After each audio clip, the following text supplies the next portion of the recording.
শিলিগুড়ির ২৮ নম্বর ওয়ার্ডের রেল উচ্ছেদ নোটিশ কাটিহারে নয়, শিলিগুড়িতে হিয়ারিং এর দাবিতে বাসিন্দাদের আবেদন। রেলের উচ্ছেদ নোটিশকে কেন্দ্র করে শিলিগুড়ি পুর নিগমের ২৮ নম্বর ওয়ার্ডে উদ্বেগের পরিবেশ তৈরি হয়েছে। উচ্ছেদের আগে ক্ষতিগ্রস্ত বাসিন্দাদের বক্তব্য শোনার জন্য রেল কর্তৃপক্ষ ২৪ ও ২৭ জুলাই হিয়ারিং এর দিন নির্ধারণ করেছিল।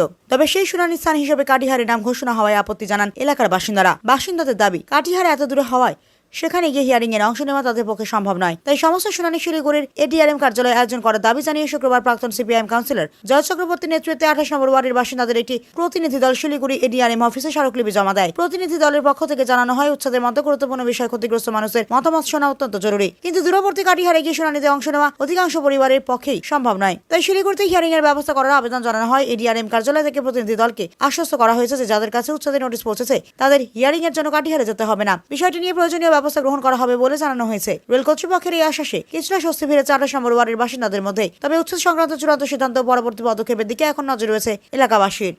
আপনি এখানটায় আমাদেরকে হিয়ারিং এর ব্যবস্থাটা করুন, এবং আমাদের এই কথা, আমাদের এই আবেদন শোনার পর উনিও ব্যাপারটা বুঝতে পারলেন এবং আমরা ওনাকে ধন্যবাদ জানিয়েছি। উনি বলেছেন ঠিক আছে, আমি অর্ডারটা আমি করে দিচ্ছি যাতে এখানটায় ওদের হিয়ারিংটা হয়।